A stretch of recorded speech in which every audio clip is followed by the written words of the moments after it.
So I wanted to quickly go over some of the pieces of this serverless API template that I showed in my previous video with the CI/CD pipeline. That's the CI/CD pipeline ultimately built this infrastructure and could update it. And I wanted to quickly go over some of the pieces of it because this is, I think, a lot of people really try to get into this kind of stuff. This is a template for building a serverless API. There's an API gateway which integrates with the Lambda function, and the Lambda function is what holds the code. So in this case, this is index code. All it does is log, and then it returns this data and invokes the callback function with that data. It's pretty simple and straightforward, but this is the basis and what most people are trying to go for when they, at least at a low level, what they're trying to go for when they talk about serverless APIs and learning Lambda functions and whatnot. So I wanted to quickly go through a few of the pieces. I'll start off with, so this is the pipeline that I demoed in the last video I made, completed. This will be a little bit different, this video, because I'm not actively building this this infrastructure. This was already built. I have it in one of my repositories called, I recently changed the name of it, but it's called AWS CloudFormation Reference. I'll probably just, I'll need to reorganize this at some point in time, but I plan on just throwing various CloudFormation templates in here to reference both for myself and if anyone else wants to reference those. This is the repository that the CI/CD pipeline is based off of, and I'll point you back towards those videos if you haven't seen this already or are curious. But for now, I'll just go through the console and explain what's going on in both the template and how it matches up in the console. The template actually isn't that large. Yeah, it shouldn't be too entirely difficult to go through everything, but this is the Lambda stuff. So CloudFormation templates are broken up into resources. There are 3 resources to get the Lambda portion going, which are fairly straightforward. The first one is an IAM role. This is the role that the Lambda function itself assumes whenever it runs. So you can see here, this is how the Lambda function works. All it's doing is saying that Lambda is allowed to assume this role, and it has basic execution roles. This is just a manage policy that's from AWS IAM. Moving on to the Lambda function itself, this is kind of, you'd expect there to be, confetti and fireworks, and this is serverless, but it's this. This is it. That's all you have to do. Pretty simple and straightforward. It's a Lambda function. This code portion, this can be also a zip file. I don't recommend doing that because you have to have all of the code in the template. That's probably not a good way to do it. But it is possible. I guess if you have something that's really tiny, if this is actually all this Lambda function will ever be, then yeah, you can probably put it into code and not have a repository for it. But I don't think many people have that small of code that they're going to put in a Lambda function. Normally, it's an API. It's more than just 15 lines, and you get the benefit of being able to lint it and test it and whatever else you want to do if you have it into some repository, not just define it in a template. Description, fairly straightforward. Environment, the only other thing that goes in environment is variables. So these are in Node. This is what you would reference with process.env.nodeenv. This is just a way to put them in there. One cool thing that I will mention that I've done in the past with these, instead of hard coding the environment variables in the template, one thing you can do is pull them into the parameters through parameter store and then reference them in the environment variables. So let me go ahead and show you what I'm talking about real quickly. So for example, this in the CI/CD pipeline, I needed a GitHub OAuth token that I created, and all I do is call it as SSM parameter, then I give it a value string. And so GitHub OAuth token is actually, if you go into Systems Manager,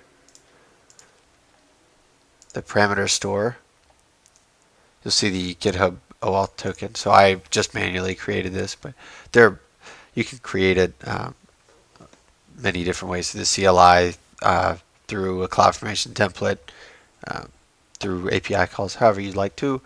But my token got into here, I put it in there, and then I referenced it in the parameters section of the CI/CD CloudFormation template. In the same way, I could reference parameters here and then just reference them when I add them into my environment variables. That way my parameters live completely separately from my serverless API template, if that's what I want to do. And then those parameters can be reused across any microservice that I might want to create.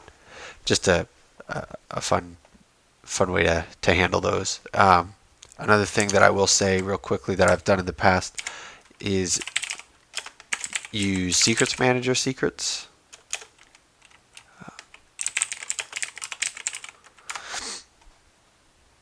It's called dynamic references in CloudFormation. So you can pull them in through parameter store, so you can do parameter store this way as well. Parameter store also offers a secure string. I've personally never used it. I just use parameter store. They're encrypted either way. And then you can also get secrets manager. So this is what it looks like in the CloudFormation template. You would just add this string in there, and it'll, let's see, I wonder if this is actually an example of a template. Okay, it isn't, but you just take that string and you could add it into your environment variables right here. So for example, if I wanted to resolve the secrets manager secret called myRDS, and then I would use the secret string. This is just hard coded, so it's just secret string, and then username. If it's like a JSON string, yeah, I would suggest looking it up and reading it more if you want to get into more examples. But resolve and secrets manager, those are always going to be the same.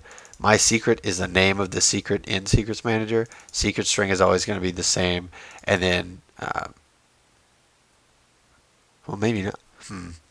The password I'm a little confused by, because then it also has example. Oh, that's the version. Okay, so this is, if it was JSON, then password would be the key of the JSON field, and then example is the version of the secret. You can version secrets in secrets manager, so that's where that's where the example part is coming from.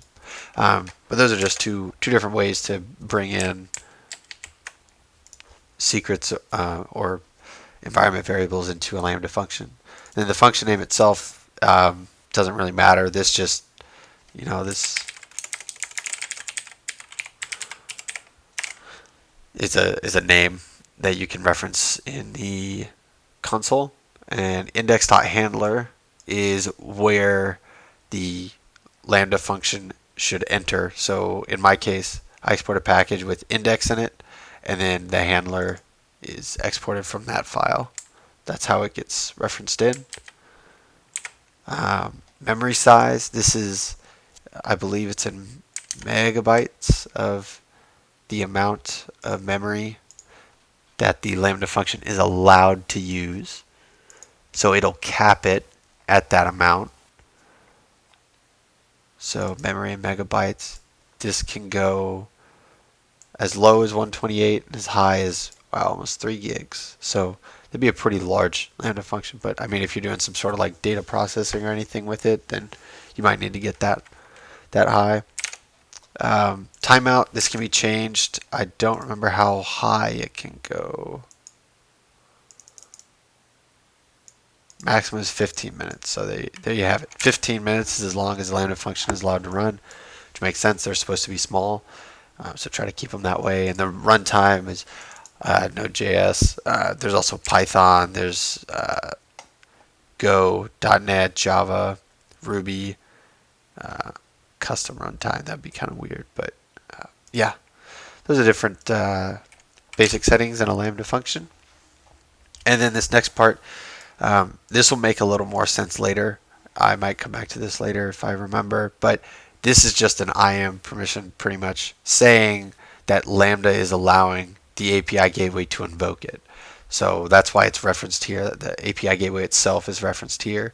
Um, yeah, it might seem a little confusing, but the way that the Lambda function is working is not only is it has to say that it is allowed to be invoked by something else. An API gateway can't just say I want to invoke that Lambda function.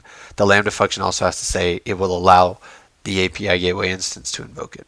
So, but that's all there is for Lambda. That's it. Pretty simple and straightforward, I hope. And now the API gateway stuff. This can be a little trickier. I'll go through it on the console as well because there are a couple different parts, and I sometimes get confused by this.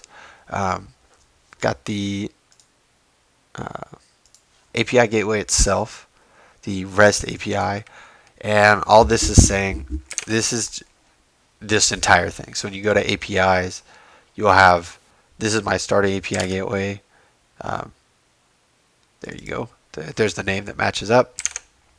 So this would be like my serverless API gateway. You could have like a I don't even know. This is just the name. This is where all of the APIs are contained. It's just like a top level construct. And then once you dig in, you get the different resources and then methods. And these all have to be defined. You can't just say I want to post hello or whatever. You have to go through and define one by one. So in this case, there's a method called hello, and then there's a there's a resource called hello, and then there's a method called post, which is just the HTTP method. And then you get all the integrations here. So let's keep moving through this. The regional of the endpoint configurations, there's edge, regional, and private. If it's private, I think it's only available in your VPC. So if you want it to be publicly available, that's probably not what you want. Edge pushes it out to it's edge optimized. So I believe it gets copies of this API gateway at every edge location. Regional is it's just optimized for the region. So I made mine in US East 1. So it's going to be optimized if the computer hitting my API is closer to US East 1, it's going to have less latency. And then there's the policy. And this is the inverse of the Lambda permission, pretty much. It's saying that this API gateway has permission to perform execute API invoke, whereas the Lambda permission is saying that the execute API call is going to come from this API gateway. So it's kind of like a two-way street when it comes to this integration. Next we got resource. This is the hello. So this is where we define /hello. The parent ID is special in this case because the parent here is the root. So I reference the API gateway REST and then the root resource ID. If we wanted, let's say, I wanted a /hello and a /hello world, or sorry, a /hello /world, then my parent ID for path part world, I'll go ahead and just type this out so it looks a little better. This would be /hello /world, and then the parent ID would just be if I referenced this original guy. Now obviously I'd have to change this name, maybe one or world, whatever. But instead of the parent ID is then referencing hello, so in here it would show up nested underneath hello. And let's say I want hello world, hello earth, hello Saturn, then you would still stack them all under the same parent ID, so they all stack under hello. And if you want any more root, so /hello /world /AWS, then it would have to reference the REST API itself. So that's what that is. Pathbar is just the name, and then REST API ID is always going back to this. So in the /hello /world case, parent ID would be hello, the hello reference, and then REST API ID would still be this guy. The method, this is where we get the post, and we also get all the integration. I don't want to say nonsense, but this is where all the integration stuff happens.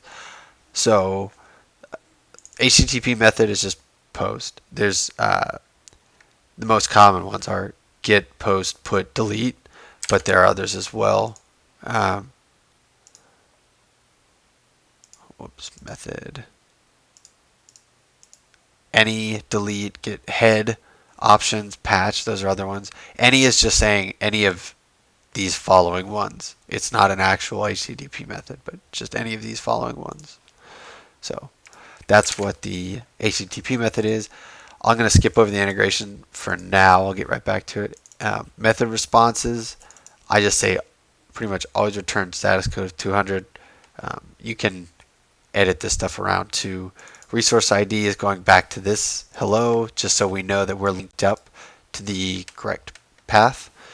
And REST API ID is going back to the original, the REST API that we created. Now integration, I'm going to go ahead, go over to CloudFormation documentation, because there are quite a few integrations that you can use. For this particular one, integration HTTP method is post, the integration response is status code 200, the type is AWS proxy. You wouldn't think that because there's one called Lambda, I'm pretty sure, AWS Lambda maybe. Let me see, what was it called? Type. Let's see what type.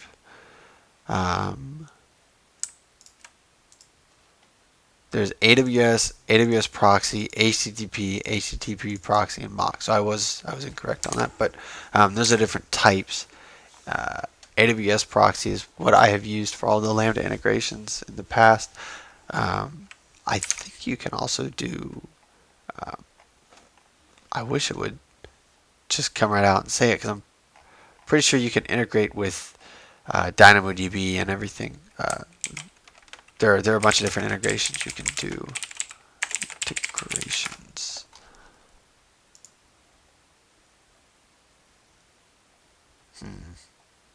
Yeah, this isn't exactly what I was hoping to find right now. But either way, there are different AWS services that you can integrate with. This one in particular is with a Lambda function. So it's from API Gateway to Lambda, and this Lambda path 2015 0331 March 31st. This is static. That's just the date, I guess, that they released it is probably what it is. And then slash functions, and then you have the Lambda ARN itself, and then invocations, and it what the API Gateway does is proxy the request that comes into it, and it proxies it to that invocation, to the Lambda function. You can get this is the one that I wrote here. This is a pretty simple API Gateway integration. I have seen a lot more complex ones. Hopefully in the future I will show those more complex ones, but I have done them before where it integrates directly with DynamoDB. So the payload that is given to the API Gateway, it matches up an entry in a DynamoDB table, formats it, and then returns it to the user. So instead of going to a Lambda function and having the Lambda function make a call to DynamoDB and then formatting it in the Lambda function and returning it through the API Gateway, you can cut out the middleman. Now, I don't know how they do it. I don't know if they, behind the scenes, if AWS actually does spin up a Lambda function that's just generic enough that they can do whatever DynamoDB calls they need to inside of it. But I've done that in the past. That is a possibility. And I think that's just about it for the API gateway. The other stuff is not what it is necessary to get it deployed, but the rest of it's not too much more difficult. We've got an IAM role. This one is actually this one's not actually for the API gateway itself. This is for the AWS account. So you can see here, API gateway account, and I'm using this CloudWatch logging role. What this does, I don't think I've made any calls to this Lambda function. I don't want that anymore. Where's my CloudWatch? I don't think I've made any calls to this Lambda function. We might still see the log group in it, but what this is doing, this little snippet right here and this, is saying that I want my API gateway to be able to push logs to CloudWatch, and it will actually log different invocations of it. What is it called? It's TE. Okay, so this is my log group. There are no log streams. I don't think I've made any requests to it, but that's what that's doing. Let me see if I'll oops. Thought I had Insomnia installed, but I guess not. It's a hello. It's a post. Okay, let's try to hit this real quick. See some. So that was just a GET request, but I want to see if it invoked, if it got any logs to it. They do take a while. So while we're hopefully waiting for that to go through, oh, the logs aren't actually enabled. I'll just go ahead and enable them real quick.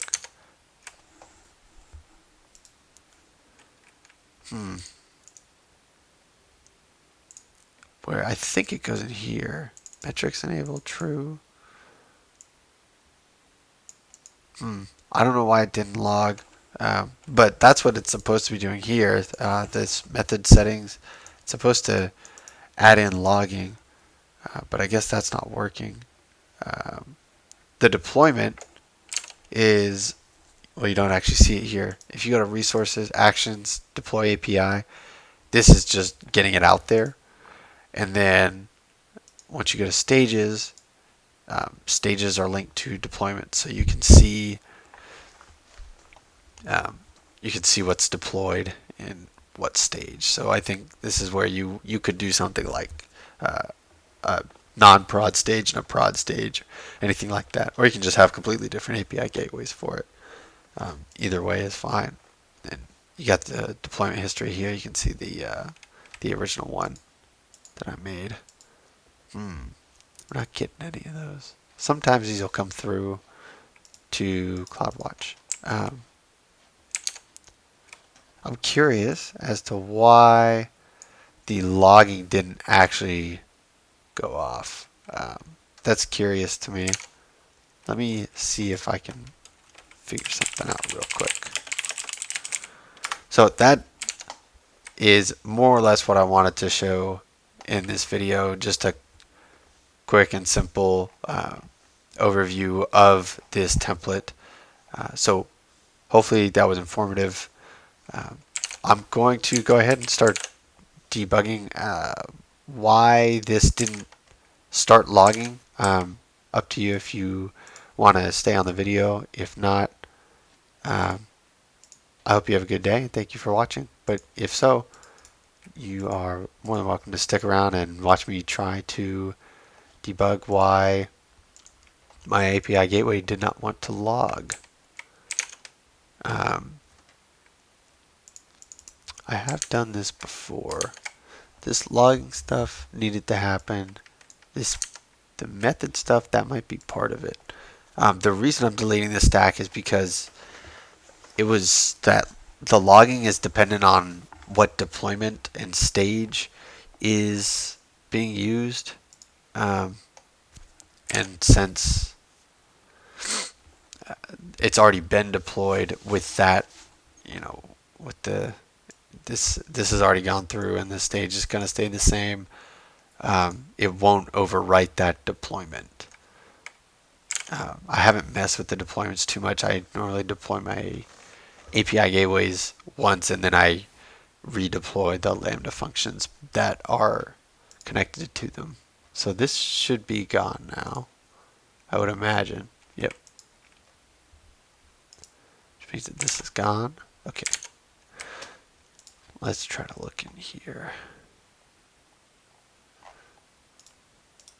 I only do YAML.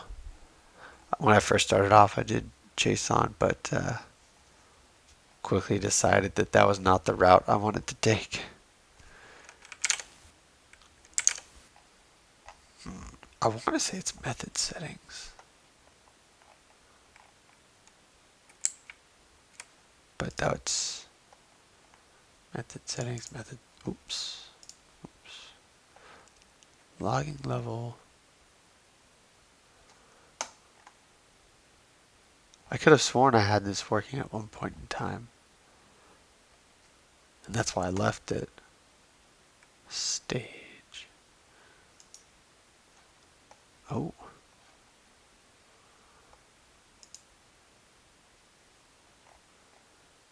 What is access log?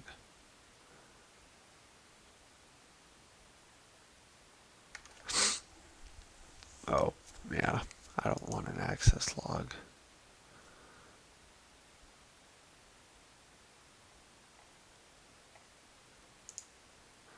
Tracing enabled. This is a cool one. I'll actually turn this on just for fun. I'm pretty sure it has a small charge associated with it, but it's nominal. It's for X-ray, and X-ray is a super cool service that AWS offers. It is a way to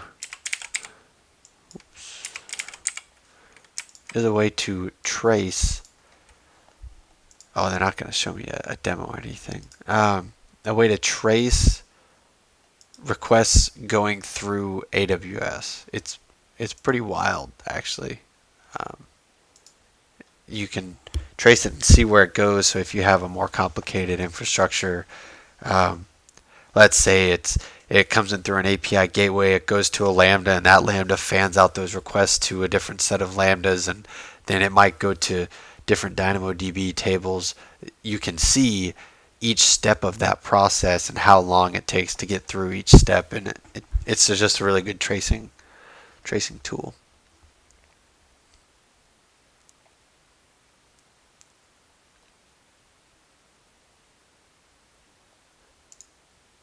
I am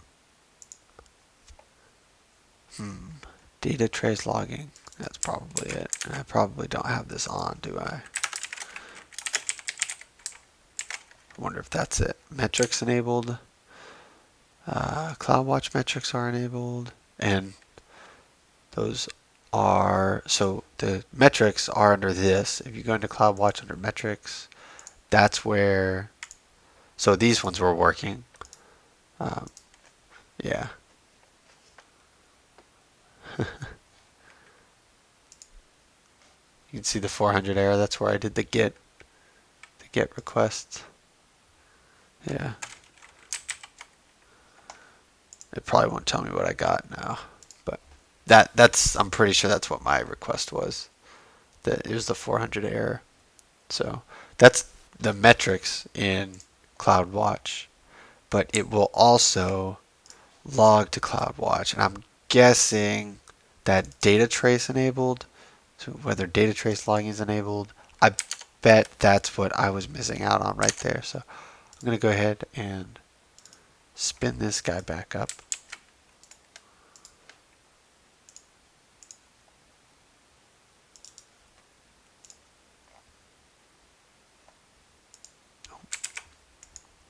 I do not remember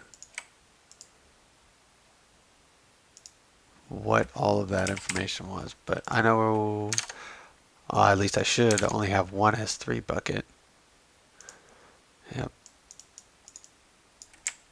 So, oops. I know that's the S3 bucket. I know This is the key.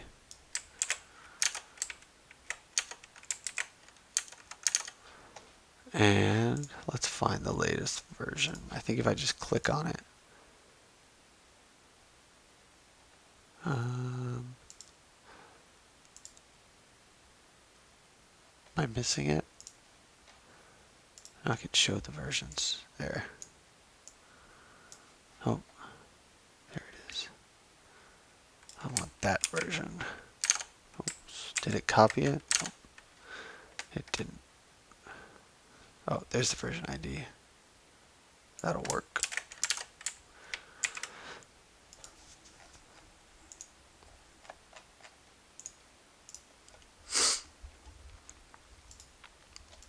As long as those were all the right parameters. I don't believe it takes too terribly long for this to spin up. And all I really need is the API gateway to spin up. I think the Lambda function is one of the last resources that gets spun up. So I just need the API gateway to start showing. I guess it hasn't been deployed yet. API gateway logging, the method, there's a deployment. Okay, let's refresh this.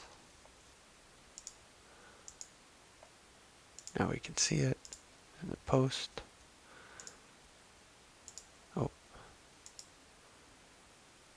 Oh, maybe that's why, because it's only for the method. No? No, it's for the stage. The stage should have all that set as true. The metrics? I'm not really sure why these aren't even showing up. Method settings.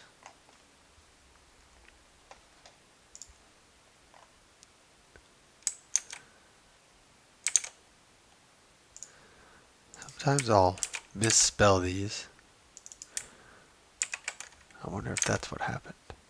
List of method settings.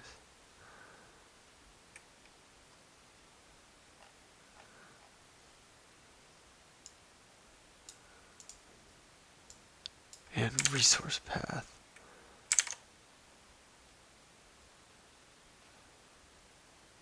Maybe that's it. An HTTP method. Maybe I just needed to put stars in the resource path.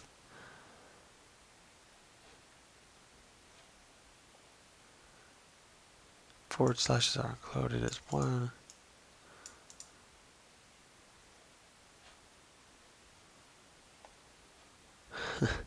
Yeah, that's some weird looking syntax, but I believe that's what I have, and that's correct. I only wanted it for hello, I guess, to specify the root path to apply settings to multiple resources. Specify an asterisk.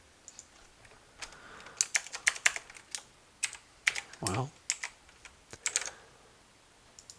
I guess in theory I would want all of them to. I'm just going to try to just replace it and see if it will update the stage. Even though it's already been deployed. I don't know how that works. I thought it wouldn't, but we'll find out. There we go.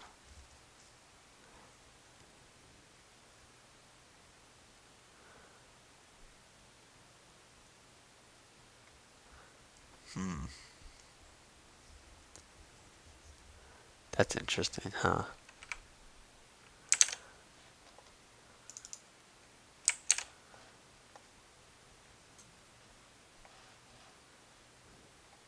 Interesting. I guess maybe it has to be for data trace, maybe it has to be hard coded in.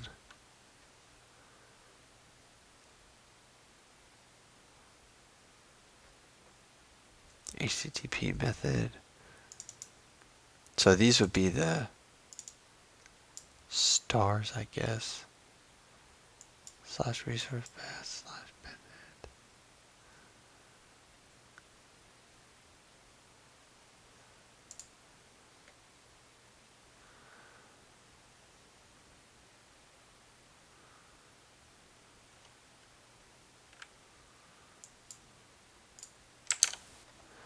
So maybe the resource path, maybe they were wrong. Maybe it has to be that. Because it looks like I had the setting of ///, and all of these stars, it was /*, and that would be the resource path first. I vaguely remember something like this in the past, but I do not remember what the solution was.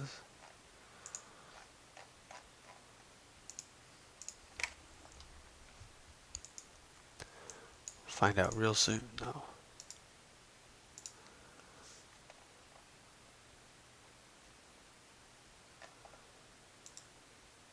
There we go. Okay, that took. Let's see.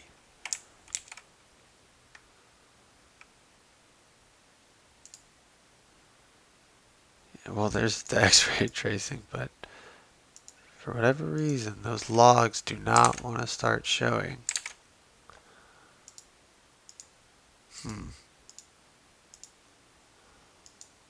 can also override stuff to have different logging levels and whatnot, depending on what method you're looking at.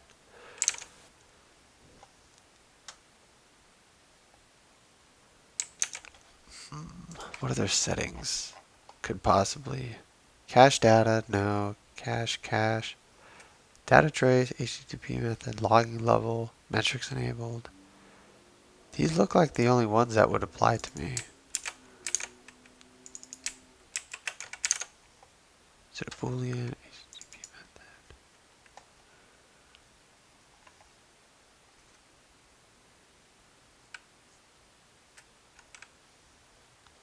Use only a slash. Wait, to specify the root path, use only a slash. I'm going to go back to the hello here and the post here.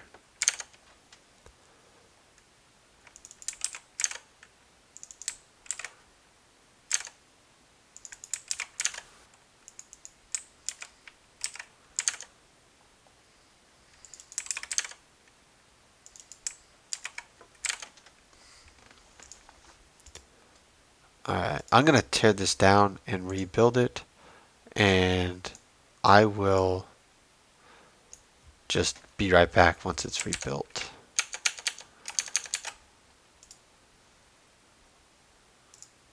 Alright, so I got it figured out. I did have to completely delete and redo the stack because it had to redeploy. You can see now under the post that CloudWatch logs are enabled, log4 requests, and the metrics. The one thing I will say is what's kind of strange. In the interim, real quickly, I did try to get the base level for the stage working, and I couldn't. I am sure. So over here, I have the hello back and the post. I'm sure that I have something malformed when I tried the star. I know I've gotten it to work before. I just don't have it working right now, but I guess that would be something to look into in the future. If this is something that you would be hanging a lot of paths off of, it probably wouldn't be as scalable if every single time you had to create a new item in this list. But yeah, so here we are with the post and everything. I don't think it needed to be a post now that I'm thinking about it. Let me see if I can remember the curl command for this.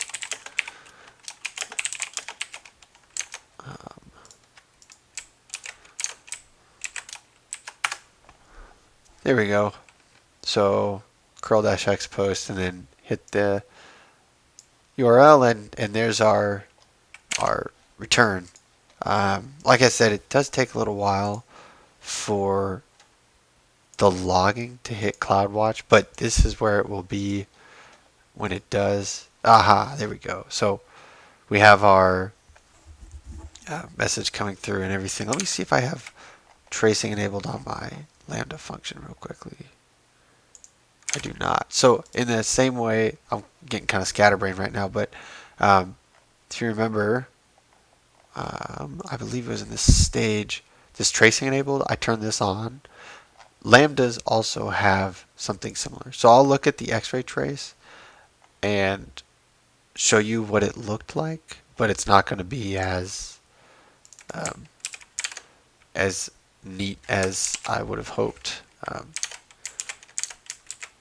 just because I didn't have tracing turned on for the Lambda function. But next time I spin it up, I will. Actually, let me update this real quickly just so we can see what it looks like. I've never seen one without the Lambda function tracing turned on, so I'd be interested to see that as well. But while we're updating it, go through the CloudWatch. This is what it looked like from the API Gateway's point of view.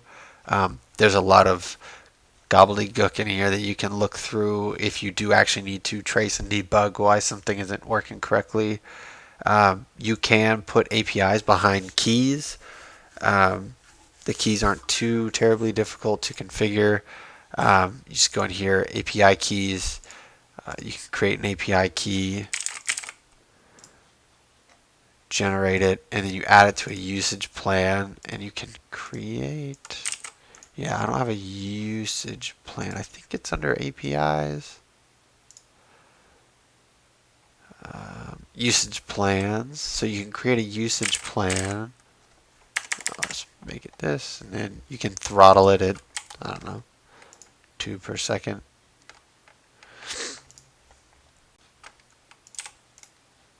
Enable quota.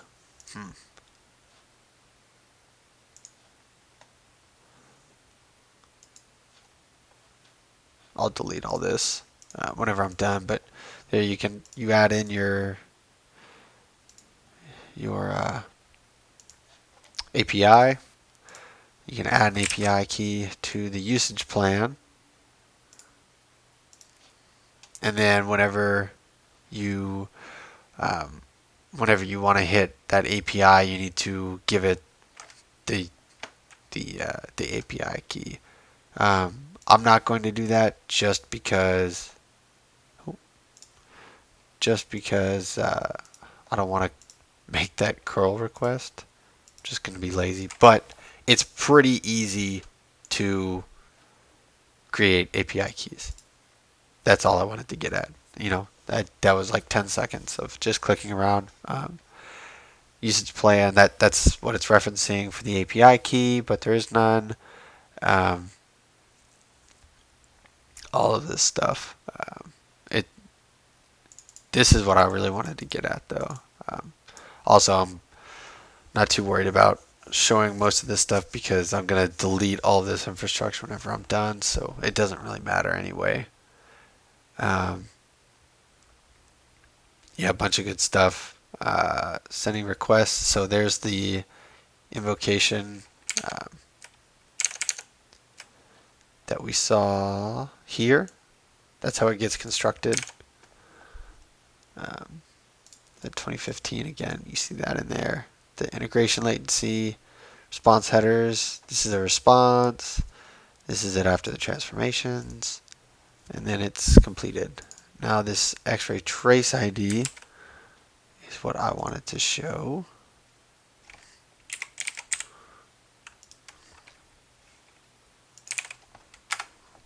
Here, so you can see this is how long it all took. Now, since I don't have the Lambda function in here, oh, it looks like it did.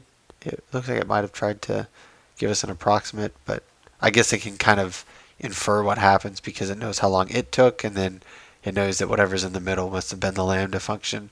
But like I said, once you're looking for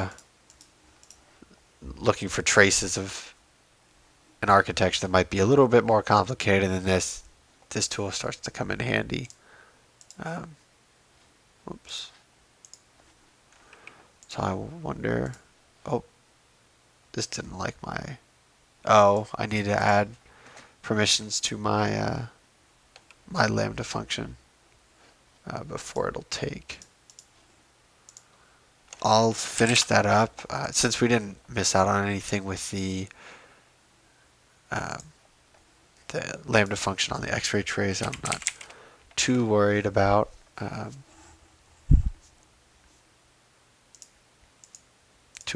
Missing out on showing what that would have looked like. So I'll add this to the Lambda IAM role. Make sure that it's correct, and then I'll call this a video. One other thing that I would like to point out that I didn't do in this video is having to do with the CloudFormation log groups. So I kept going to, not CloudFormation log groups, CloudWatch log groups. I kept going to both the API Gateway one and I could also go to the Lambda one. You see these by default, these log groups happen no matter what, and they're set to never expire. There are other settings that you can configure with them. I would say this is not good practice. Knowing what I know now, CloudWatch is not the cheapest way to store logs and look at logs. So I would suggest one thing you can do. I already have a CloudFormation page open, so that did work.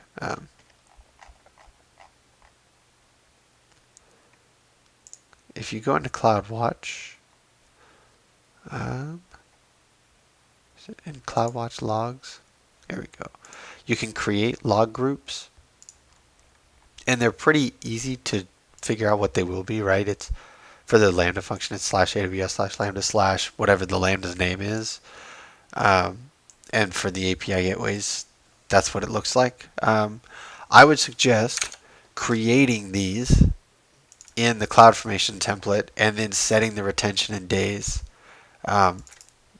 I normally set it to a month by default for production. You might want to set it higher. But yeah, that's, in my opinion, that's a little scary that they just never expire, and there is a cost associated with it. Even though it might not be very much, there is still a cost associated with it. So make sure you keep that in mind as well. But I think that's all for me this time. Thank you for watching, and I hope it was informative.